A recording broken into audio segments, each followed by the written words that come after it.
Hello. Hopefully people can hear me.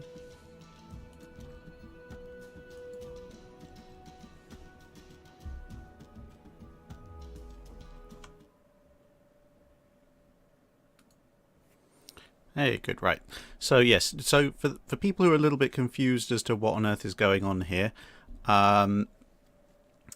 basically, as you may know, I do play World of Warships, and the clan that I'm part of noticed that a bunch of people that we regularly play with were going a little bit stir-crazy with all of the lockdown, etc. that we've got going on across the world. So they put together a fairly large tournament. We had 10 clans, and that tournament's been going on most of the evening. A lot of the time while I was doing the live stream on World of Warships for Pearl Harbor. And we are now in the final. And the final is between these two clans, AP with a representative from a clan called Bone, and AON on the other side. The map is Islands of Ice in Epicenter, and I have some chips because I haven't eaten anything all day.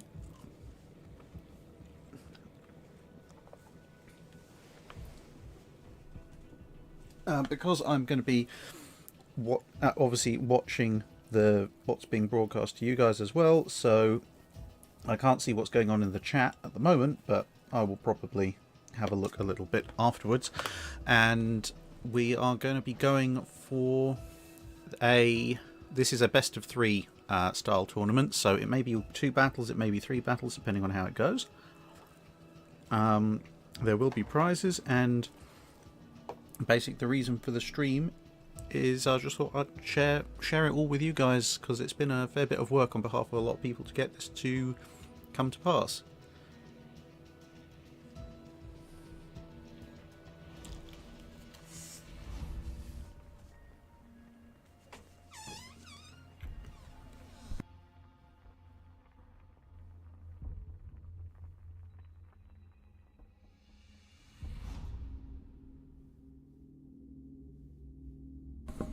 Alright, and we are off.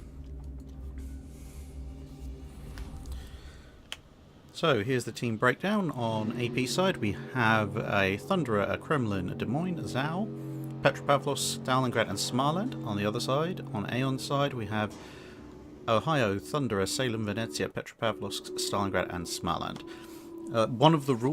Two of the big rules, for those of you who may be familiar with World of Warships, is that we have banned CVs, and there is only 1 ship of any given type allowed per side. So that's why you're seeing things that you don't normally see in clan battles, such as the Azau here, piloted by Thickstar.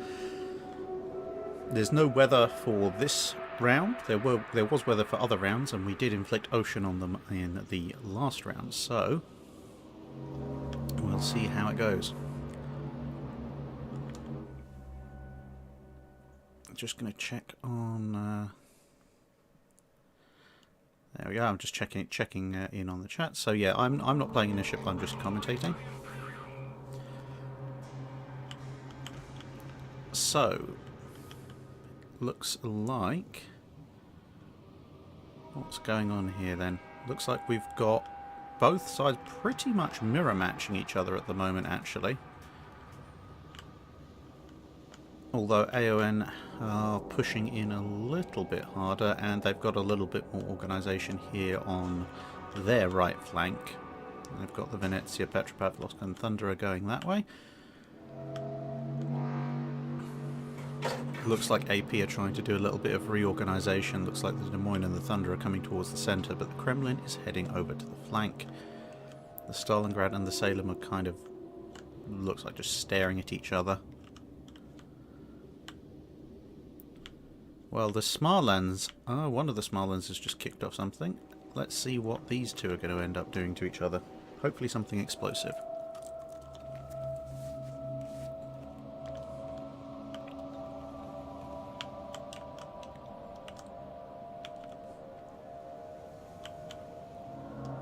Smarlands have spotted each other. Fires coming in. A little bit of damage here on the AP side, but the Smarlands have now made very, very good friends with this island. Let's see what's going on over here. Desktop 70, 70, 70. Not doing all that much. Venezia is engaging the Thunderer, which is withdrawing for its health, and the Venezia's popped smoke. Over there, Alex Farry in the Salem is advancing to a certain degree. Who's fired there? Kremlin has got shots off at Petropavlovsk. Looks like Jep 21 picked up some damage at some point as well. He's on fire at the bow. And his fires out. Torpedoes out from the Zao. Don't know where they think they're going.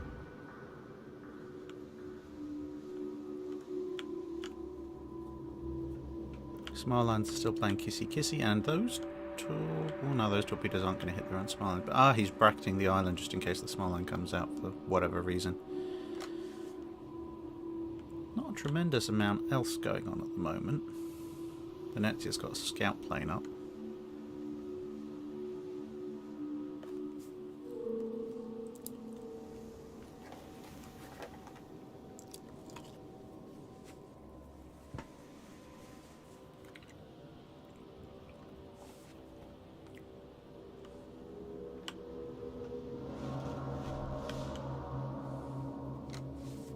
I wonder what's going to happen next.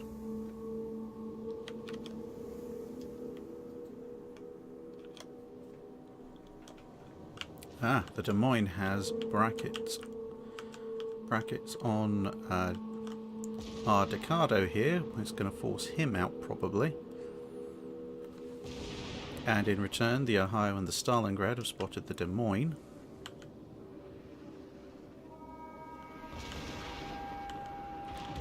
Decado there having a bit of cover from the terrain, so the Des Moines appears to have switched fire to the Ohio, whilst the Stalingrad is engaging the Zao, and gunfire has finally started. Things hopefully are now going to get a bit more interesting. Everybody's beginning to open fire, there's lots of crossfiring going. The AP Smarland is trying to make tracks backwards.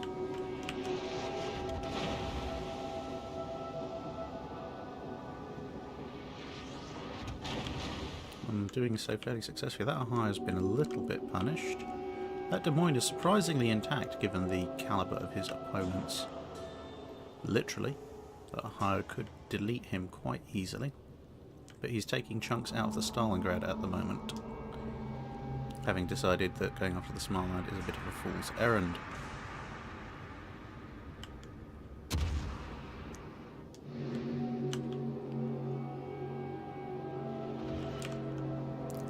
For those of you who are interested, most of these ships never existed. On this side, the Des Moines and the Smarland are the only ones that actually entered active service, and on this side, the Salem and the Smarland. So yeah, one ship, one cruiser, and the destroyer on each side are actually real. Everything else is paper projects of one degree or another.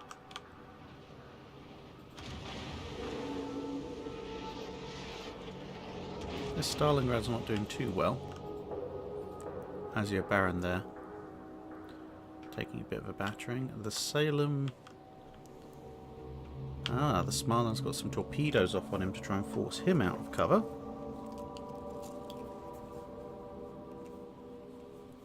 Oh, that's gonna hurt. Oh! Now that is luck. That is luck to the nth degree. Just a fraction different, and that could have spelt the end of the left flank of AON. Caution, vehicle, reversing. Caution, vehicle, reversing. Now Thunderer has acquired some new friends and admirers.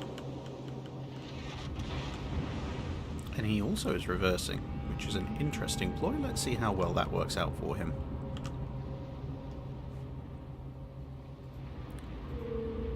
Oh, he's now found what the forward gear is, but the Petropavlovsk... Ow! Okay, so that was a triple fire. He's put it out, but you better hope Petropavlovsk doesn't do that again. Incoming Kremlin rounds. And Petropavlovsk rounds. No fires there. Lots of fire coming in on the Des Moines there. Mostly from Ducado, the Smarland, although not a tremendous amount of it accurate. Both sides not really having the world's greatest success in actually hitting each other. But we have some more torpedoes in the water, and they're mostly heading over that way to Petropavlovsk. Another pair of bracket torpedoes are on the island, not doing much, but James the 007 is on less than half his health. Could he be the first casualty? Not from that salvo. The Salem's getting shots on that Thunderer. Petropavlovsk has taken a bit of a beating, mostly from that Venezia, but this Thunderer is not looking tremendously healthy. Jet 21 there with a triple fire going. Two of which have just gone out though.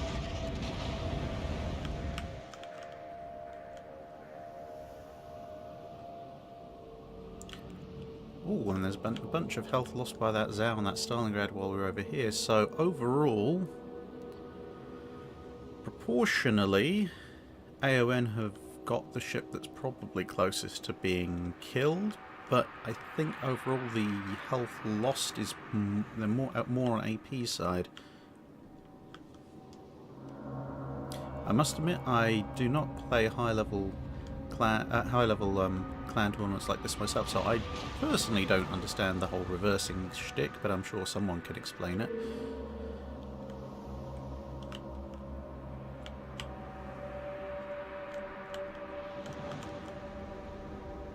It certainly seems to be all the rage, at least on this side of the field. Let's go and have a look at how Jep's doing. He's sitting there with his 18-inch guns, but he is currently not on fire, which is generally held to be a good thing. The Azure Baron there taking a bit more of a battering in his Stalingrad, and he is on fire. Which, to be fair, given that this is vaguely timed in World War II, is an appropriate thing for a Stalingrad to be.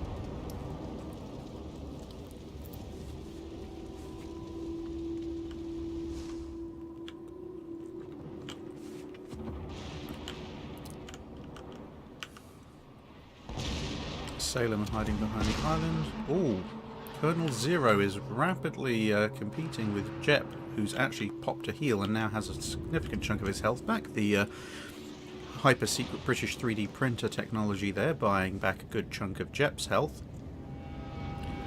Remains to be seen if-when Colonel Zero is going to enable his own.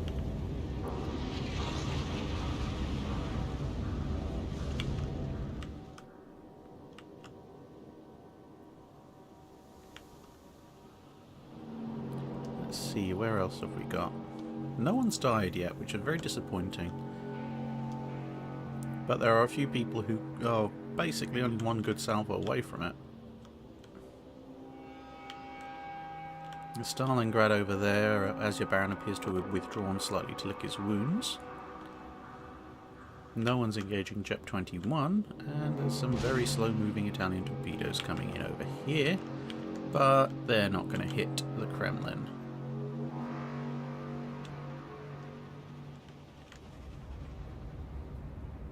Who is moving at about the same speed as the Kremlin in real life moves, thanks to tectonic drift. Vanessa is taking a pot shot, but where's he looking? He appears to be looking for either the Thunder or the Petropavlovsk. Ahai has launched a scout plane.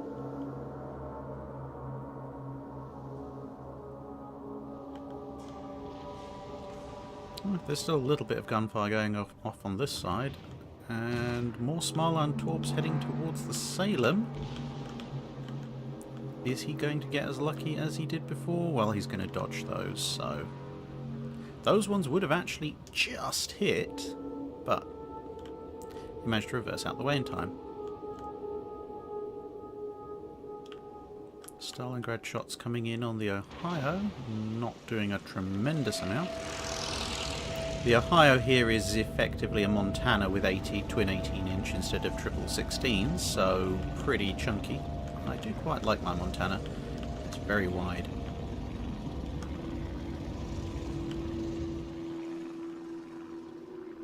More shots there from the Smarland. The Azir Baron's working his way all the way around to that flank, and the Zao and the Stalingrad have done the same. James the 007 there sending some more torpedoes downrange, and Decado is sending his own torpedoes downrange. I guess they're both shooting at similar targets, so might as well. Getting something of the better of the gunfire exchange with desktop 70-70-70 at the moment. And there's higher angling on these guns and the insane rate of fire that the Smarland has. Now, is desktop 70-70 going to be as lucky as Alex Farry was?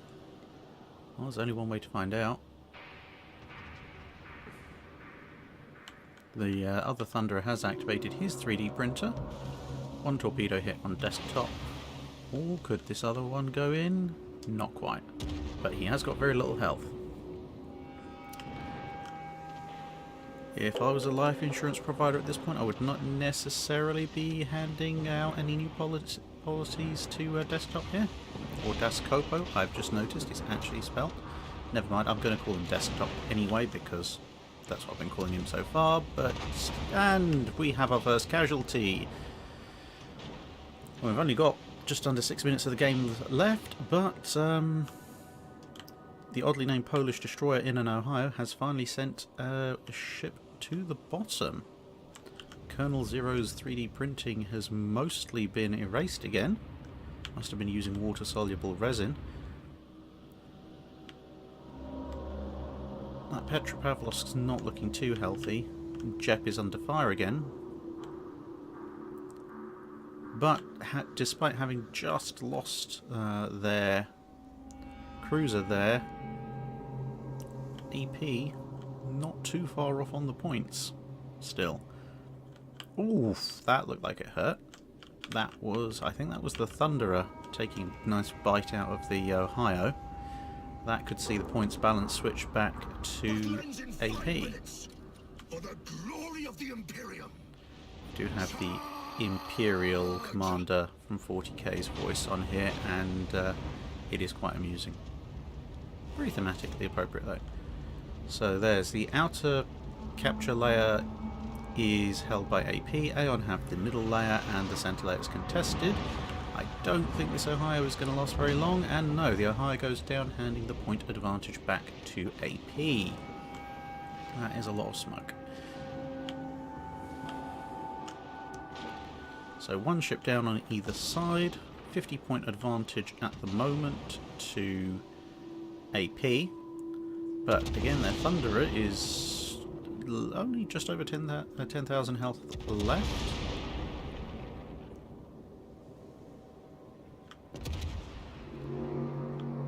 Mind you, this Petropavlovsk's also not looking in the best of health. And Decado's come round to take on James the 007.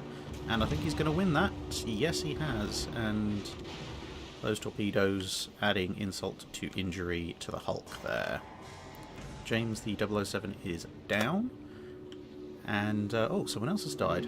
The Thunderer has died on AP's side. So all of a sudden the points balance has switched quite dramatically. 550 to 365 with the demise there of Colonel Zero in the Thunderer.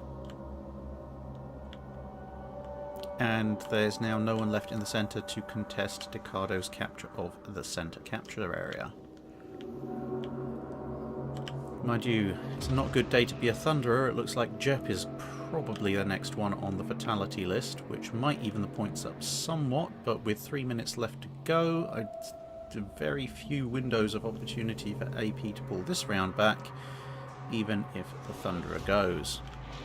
I mean, he's got a Kremlin and a Petropavlovsk coming after him. It's not on fire, but one good HE shell is going to do him in. And there are two. That's bought them a little bit of points, but the outer cap is now falling since there is no one in there to contest it. The Zhao is moving back in to block that capture and has launched a bunch of torpedoes into the centre, but Ducado is nowhere near them.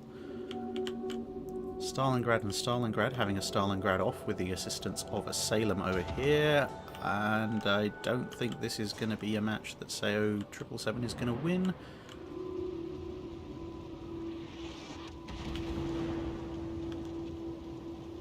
Mind you, if he can get into this island and get out of the cover of Azir Baron's gun, he theoretically can try and just deal with Alex Farry here, but the Venezia's got a few Sap rounds in, and Petropavlovsk, and SAO's down. I think this one is probably, with 1 minute 52 left, probably going to AON, but a lot can happen.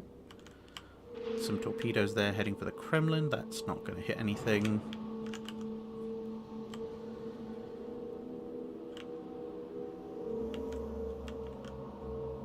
But yes, I think this particular one is probably going AON's way. Ducado, they're really their most vulnerable member, but also the stealthiest, and he is well clear of the Kremlin, Petropavlovsk and Zhao, neither of whom have the speed to bring him down. Certainly not in the time left.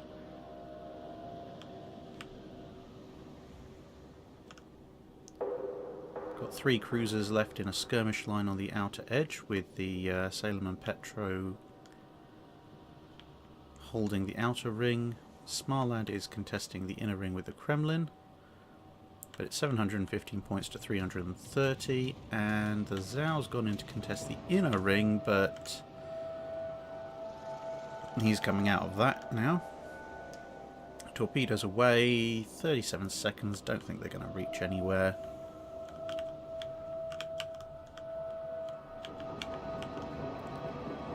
Here's Ducado, who spent a lot of time being friendly with an island, but is currently motoring along.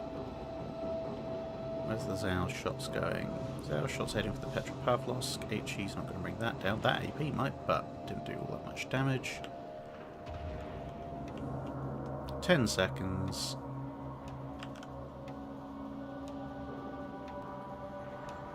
Ooh. Feels okay, man. Not feeling quite so okay at the moment. But the game ends, and that is a definite victory to AON.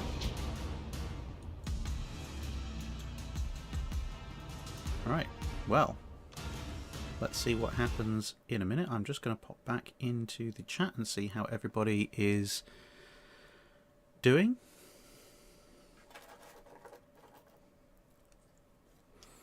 Carter Barton, the reason the Zhao is being brought in is because they're not allowed to have more than one of any given ship type.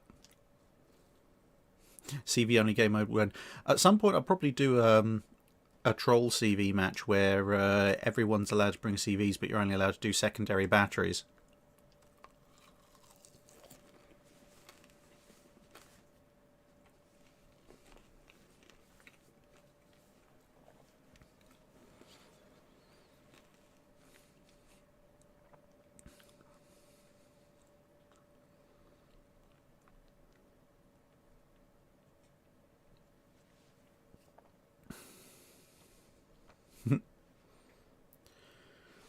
Night Heron Productions asks, thoughts on the Thunderer Conqueror bridge design, realistic evolution from Vanguard or not? Well, it is a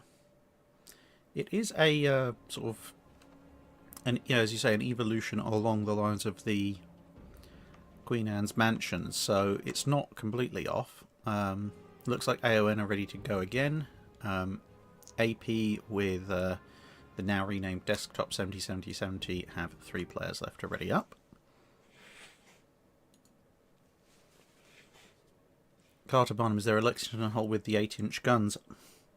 Not that I'm aware of. There may have been one very early, but there were a bunch of early hulls that they took out.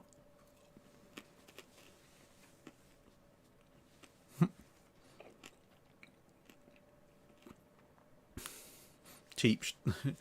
My toaster is in the kitchen. I hope the chip eating isn't disturbing too many people.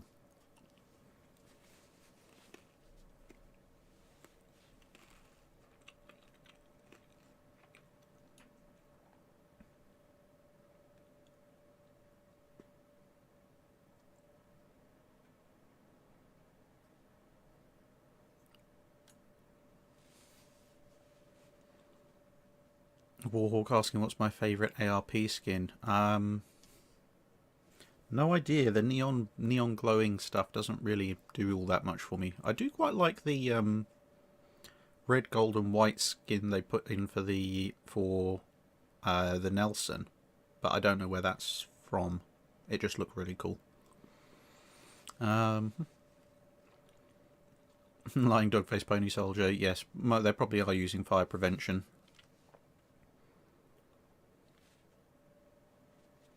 Trevor C. Drac, I'm an American. Can you please explain iron brew? Basically, shave the girders of the fourth bridge for rust, combine it with a bit of quinine for anti-malarial properties, mix it in with carbonation, and that's pretty much iron brew.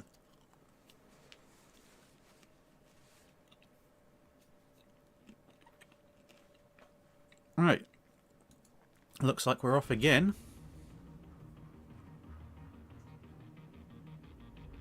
No real particular change to the lineup that I can see.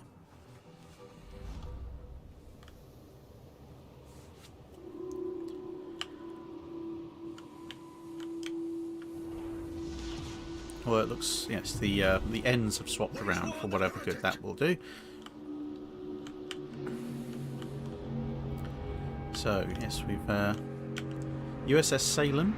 Obviously the sole surviving member of the Des Moines class, and a museum ship, which I hope to visit at some point next year, all other things being equal.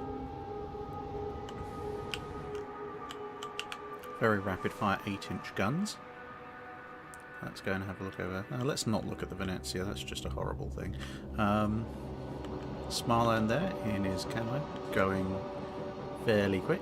Let's go and have a look at the Thunderer.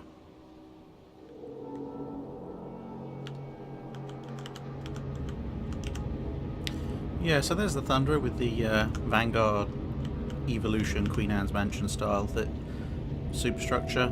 It's okay. These two square lattice radar masts are actually fairly good interpolations of a Vanguard.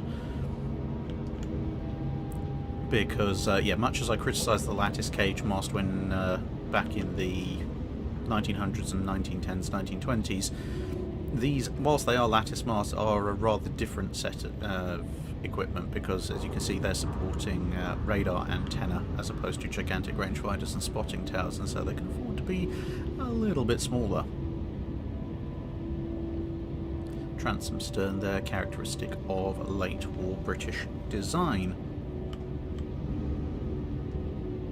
And a slightly raised bow, again a feature of Vanguard and the revised Lion class designs after it was discovered that the King George V and initial Lion class designs, completely straight deck on the front, which was designed to allow for immediate ahead firing at point blank range, didn't really do all that much for their seakeeping capabilities.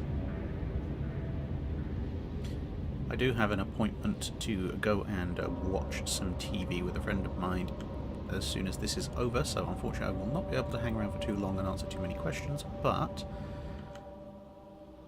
we shall see how this round turns out.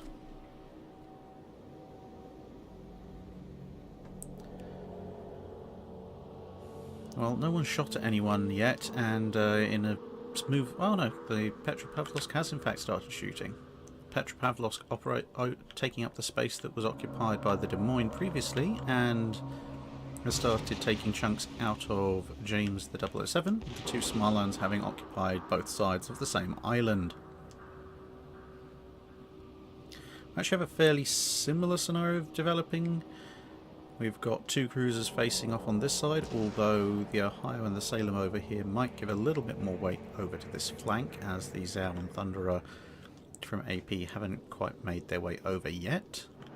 And we have a Stalingrad and Thunderer facing off against a Kremlin and a Stalingrad over on this side, and someone's kicked off a radar. James the 007 having lost a little bit more health thus far as compared to what he had done by this point in the last game.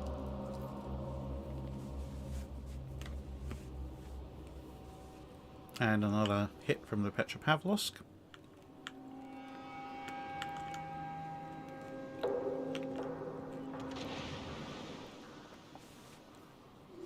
I think the slightly faster rate of the shell's progression from the Petropavlovsk is making James's job dodging somewhat more difficult. Oof, and the Venezia strikes out of nowhere. And, well, with less than 5 minutes into the game, we have our first casualty. Almost a complete inversion time-wise of the previous game. So, AP down a ship. Jep over there, having taken a bit of damage. Azir Baron, again, also taking a bit of damage. But it looks like the game's hotting up a little bit faster than last time. Colonel Zero there in his Thunderer, on fire. He's being engaged by the Petropavlovsk.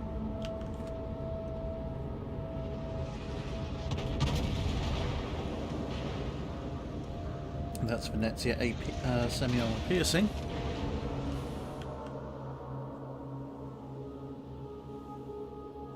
And AP from the Salem. Is that AP? Or HE? Mind you, Alex Farry over there having taken a bit of a battering from somebody, probably the Des Moines. And here comes the Thunderer's response. Not quite. Decado sticking some torpedoes out there. Ohio's got his scout plane up. What's he going to be doing?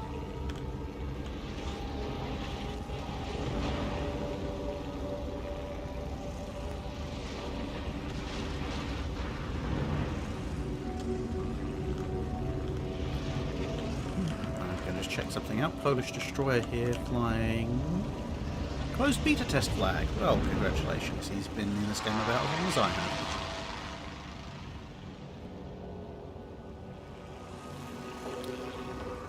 Our good friend Desktop from the last game here, shooting at the Venezia. Presumably he's got his radar going, or maybe he's just very good at guessing where the smoke goes. Venezia's dropped... No, I think that's firing into smoke. Venezia has dropped torps, and there's more torps coming in.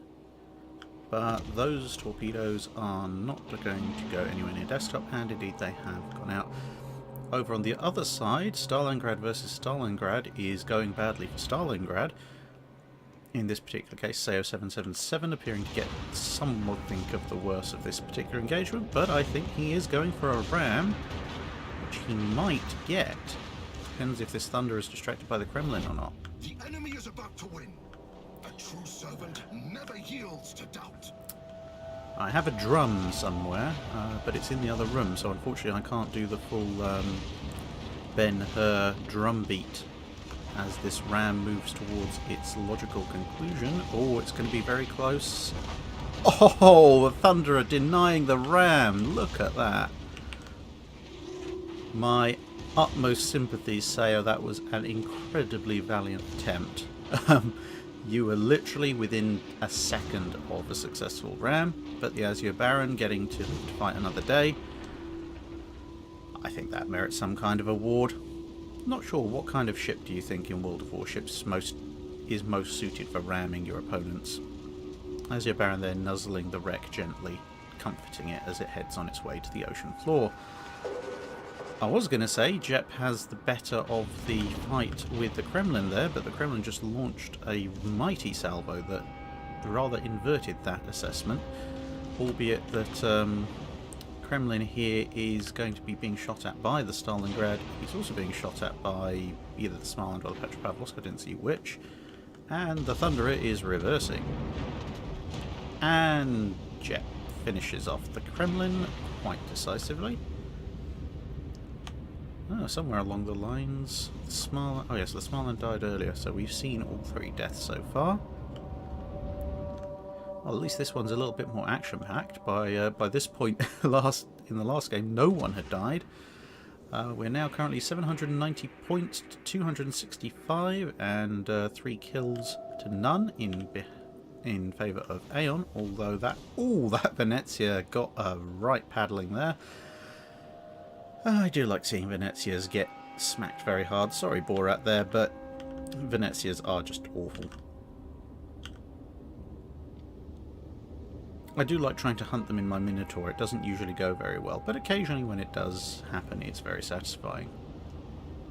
Still, he seems to have pulled out of range because the people who are engaging him are now engaging somebody else.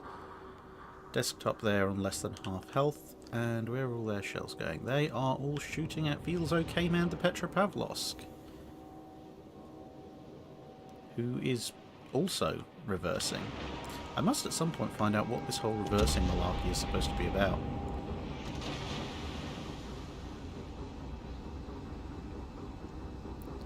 More torpedoes going out. Feels OK Man reversing and now accelerating away from a number of incoming salvos. Thunderer and Des Moines adding to that. Oh, this Thunderer salvo might be the end of... No, just fall short. I mean, 920 points, they've got 2 cap zones, albeit the outer one is contested. And Zonidor, they're heading out of the second cap zone pretty soon, so that is all cap zones to AON. 940 points to 255. I'm fairly certain how this is going to end, unless the Salem and the Ohio bite it in the next few minutes. Alex Fari there taking cover, making sure that that doesn't happen to him, at least as far as he can control it. Colonel Zero there taking a bit of a chunk out of him. And the Salem, to be fair, taking a bit of a chunk out of Colonel Zero. 8-inch AP rounds straight into the bow. He's moving forward. Is this going to be another glorious ram, or is everybody... Nope, that's it. That is the game. A flawless victory there on behalf of AON, and that means with 2 victories to none, AON have won the first COVID lockdown invitational tournament. So congratulations to them.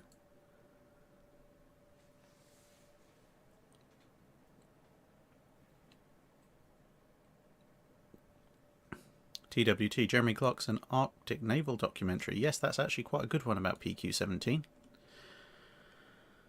So,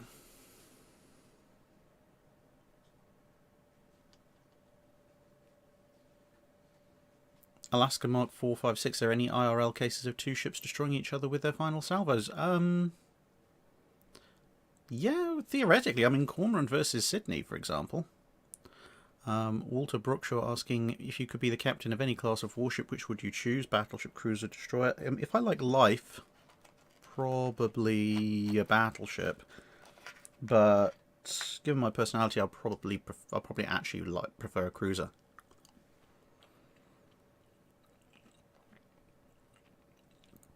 Techie17 explaining the reversing by the Petropavlovsk is because it has better rear firing arcs and can safely use all turrets without getting citadel by enemies. Okay, fair enough.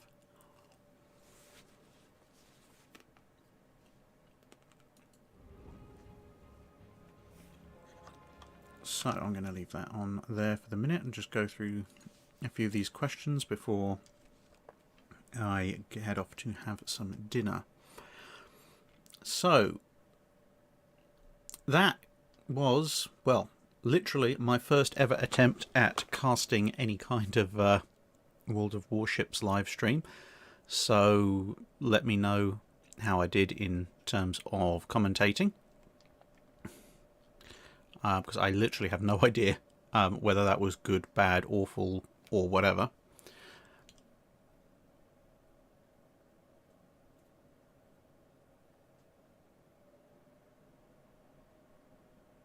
Trevor C. If World War One and Two ships had unlimited range due to be being powered by nuclear or renewable energy, what sort of difference would that have made? Quite a difference in the Pacific. A lot of the US fleet's constraints in the early part of the Pacific campaign were down to a lack of oilers, and as the war went on, the Japanese obviously felt that bite. The Kriegsmarine and the Marine really felt it bite, so it would be really, really different if that was the case. So Lucas, Emden good night story. The Emden story is a lot longer than a good night story. Rook's Foot 1, subscriber slugfest all in emeralds next. I am taking ideas for crazy World of Warships lineups.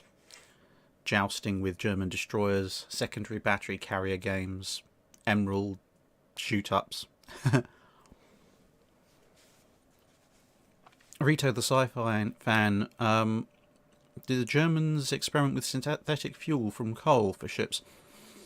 The Germans were very big into synthetic fuel generally. The thing is, ships need a colossal amount of fuel compared to practically anything else. So if you're going through the relatively expensive process of refining and creating synthetic fuel, you're going to be trying to throw it into things like tanks and planes and literally anything other than ships that just swallow tens of thousands of litres of the stuff.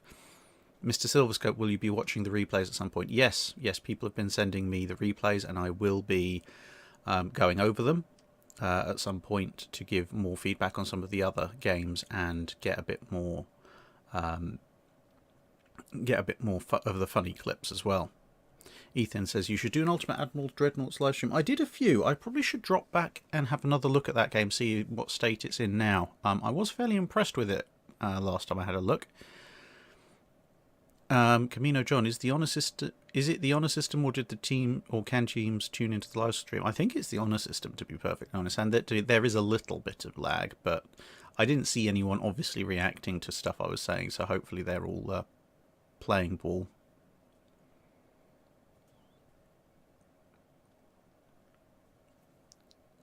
Soundy Araf, anything about post-war Cold War ships? I don't really cover anything that's built after 1950 for a number of reasons. There may be one or two exceptions if I get in contact with someone who actually served aboard the ship and I'm doing it more as a perspective on their service in the ship rather than specifics about their capabilities.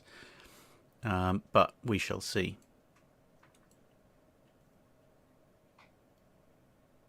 Jack Stevenson says, I think you did good, but it'd be cool if you had a co-cast who knows game mechanics really well to get different points of view. Okay, yeah, that's a fair point. We can look at that in the future.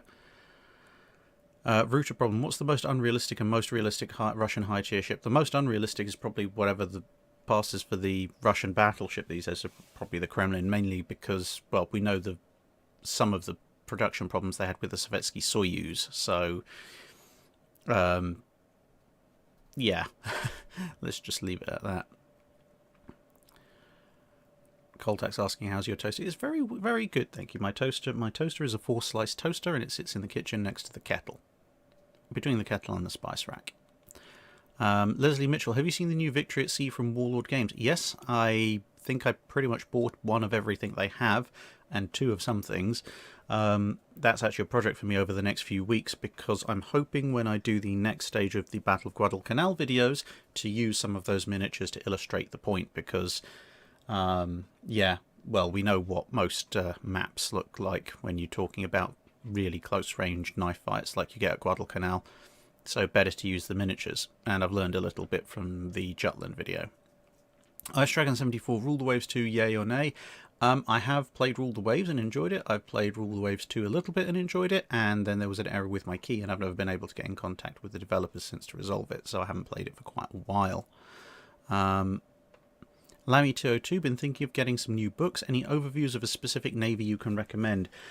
Oh, see, the thing is, a specific navy is a very wide topic. I can recommend plenty of books that look into specific types of ships within specific navies. Norman Friedman does a pretty good series that covers all sorts of US ships, US battleships, US cruisers, US destroyers, US subs.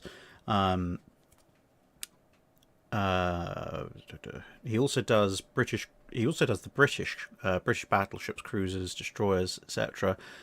If you want an overview of a specific navy as a whole, then DK Brown does, well, he's not with us anymore, but he did a very good series, which is Before the Ironclad, Warrior to Dreadnought, the Grand Fleet, Nelson to Vanguard, which it covers the development of naval technology through that whole sort of 100-year period, with mostly a Royal Navy emphasis, but it does look into some comparatives with other ships as well. Trevor C, can someone please explain the toast thing? Yeah, I don't know. I can't. Maybe something to do with Adeptus Mechanicus.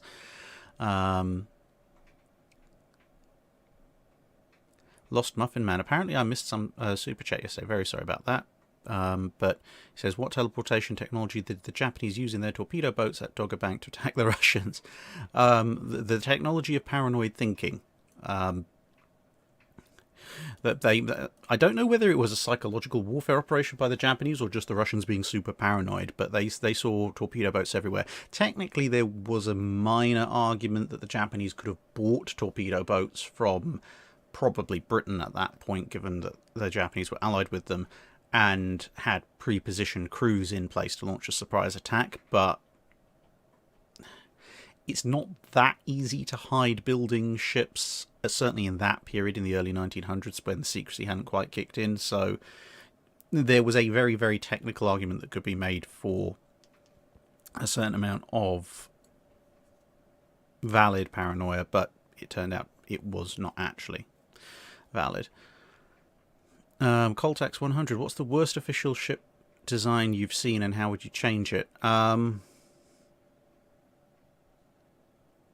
Probably the new Ironsides concept from the 1910s. That was truly awful. That was basically a let's build CSS Virginia, except at a displacement of several tens of thousands of tons, and with sort of built-out casemates for secondary batteries. And then they discovered the whole thing would roll over and sink in about 5 minutes, which was just hilarious.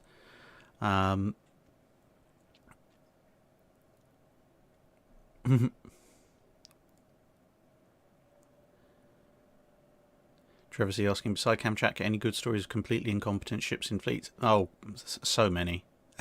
so many. At some point I will have to do a video on like top... No, I'm not going to do top 10s because that's just clickbait, but some of the worst ships to ever serve alongside. Andrew, do you think the I-400 and French submarine Surcouf is going to be added in World of Warships? No idea. No idea at all. Packet of birdseed, would you be able to make a video on the scrap iron flotilla sometime? Yes, I do have that planned.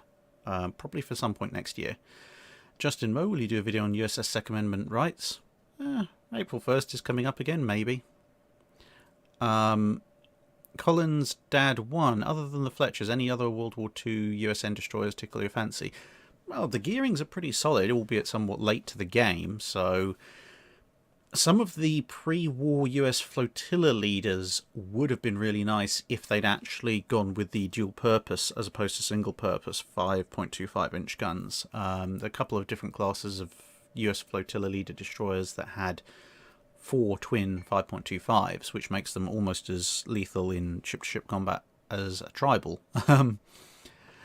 But for reasons unknown, technically known, they decided to go with single-purpose 5.25s instead of the dual-purpose ones, and then ended up making them heavier anyway, so you might as well go with a dual-purpose, so yeah. James D, what fleets do you most wish you had seen in person from any time? For sheer numbers, the Greco-Roman period fleets. For sheer eccentricity, the late 19th century fleets. Walter Brookshaw, what's your side on bringing back battleships in the modern day? As I've said, I think on the Patreon live stream yesterday, I can see a theoretical argument as long as you classify a battleship as a large warship with lots of guns on it. If you, by guns, you mean gigantic rail guns that fire missiles high into the atmosphere.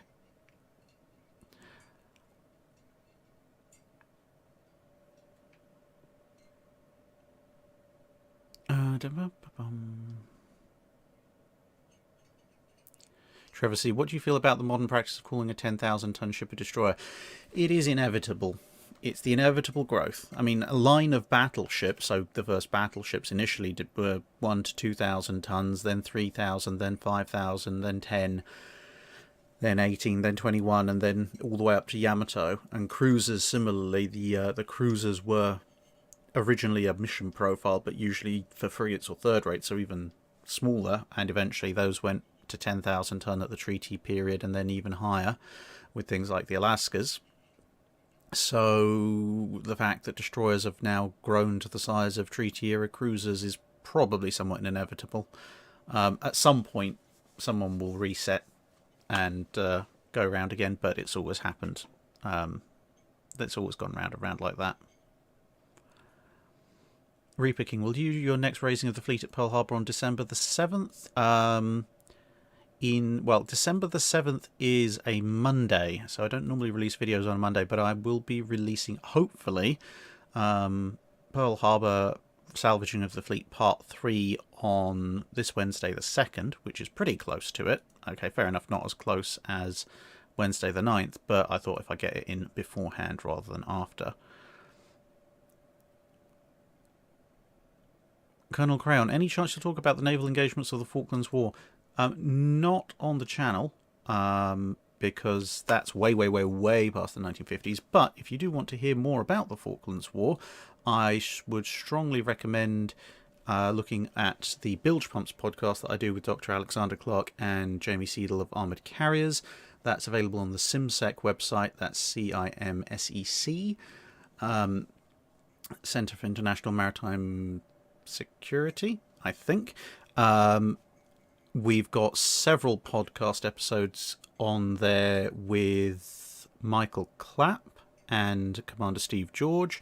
Michael Clapp was the Amphibious Task Group commander in the Falklands War, and Steve George was one of the aircraft engineers aboard HMS Invincible, and they both have some very interesting insights about the Falklands, including how to defeat Exocet with rock. So yeah, I definitely go and have a listen to those, because nothing surpasses hearing about what happened from the people who were actually there and taking a lot of very important command decisions. Todd Dunning, only here to hear Drac try to pronounce Rossetsvensky. Well, there you go. I've tried. I swear, that'll be on my gravestone. I tried. Night Heron Productions, how do you feel about the UK military budget being increased and the era of defence cuts being over? Any wishes or wants with regards to it? Well, my 23,000-ton trimaran cruiser design is always high on my shopping list, but how I feel about it being increased? I'll believe it when I see it, put it that way. I trust politicians about as much as Rossetsvensky trusted the Kamchatka.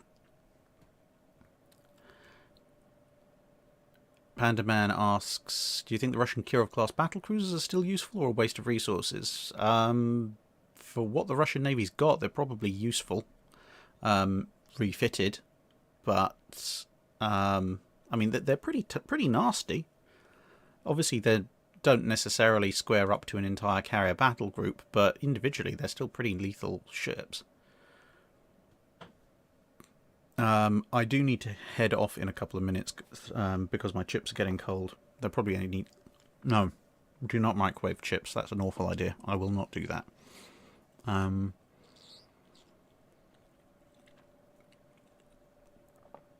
Trevor C. If she had gone for a Trafalgar tactic during the night actions, that could have worked. Maybe. No one would have seen it coming. A knife fight, a full fleet knife fight overnight at Jutland is just far too chaotic to predict.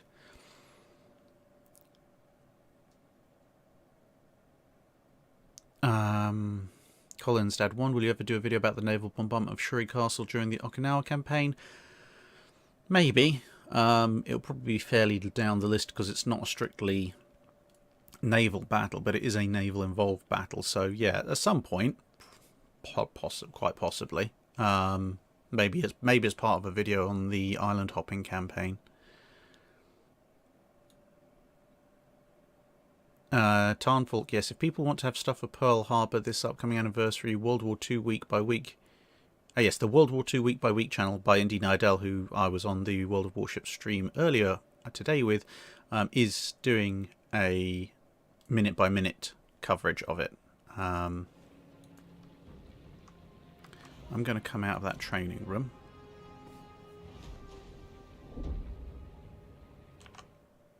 Just leave it on my harbour there. And the last few minutes before I go and eat. Nick Jenkins, regarding naval boilers, with coal firing, with oil spraying, how or where does the oil get sprayed from? Same kind of sprayers as they use in fully oil-fired furnaces, just not as many of them. Ken Jones, why do certain nation ships have certain design styles? Does certain design style look to them? For example, Japanese funnels, angled back, etc. Actually, the angled funnels came in with quite a lot of different navies over time, but you'll tend to find that a lot of navies, especially in the early 20th century and late 19th, were in certain periods dominated by one or two head designers who had very specific architectural styles. And so those solutions would show up all over the place in the fleets as a kind of a common theme, because that's what they'd gone for. Tower superstructures being a very common thing to show up all across British warships, for example.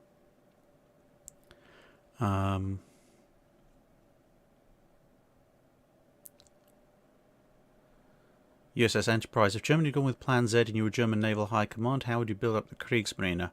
I wouldn't try.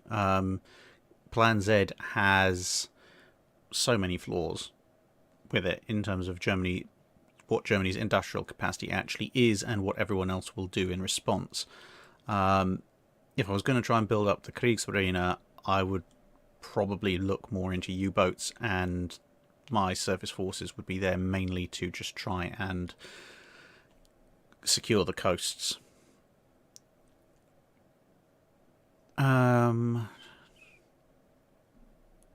Pandaman, would you ever do a video on the Napoleonic era pressing of sailors? Yes, that's definitely something I need to cover at some point.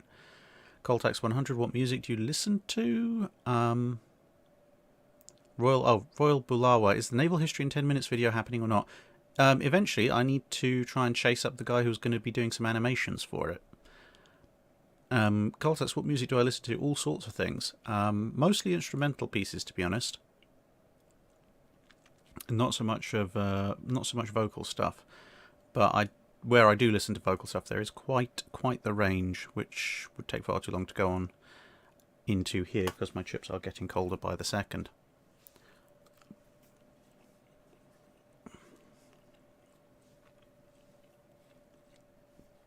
Oh, well, they're heading up for T2DD Slugfest, were they? Fair enough.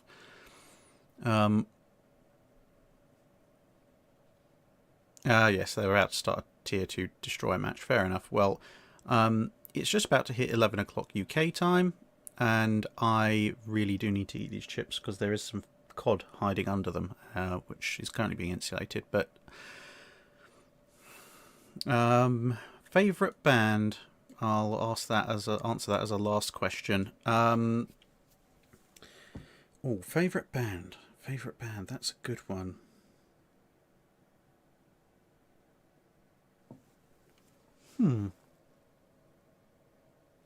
My favourite band.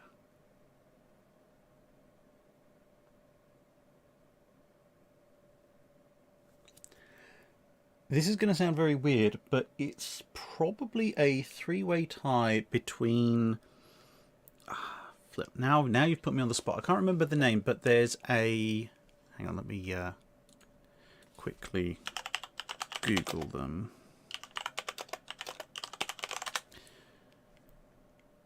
Yes, there's a band called, I think...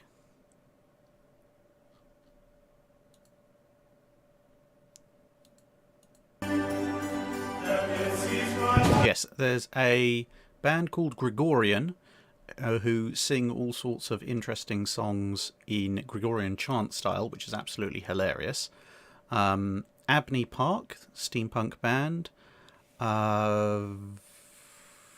Back in my younger years, I was a little bit of a Dragon Force fan. Still am to a certain degree, but probably displaced somewhat.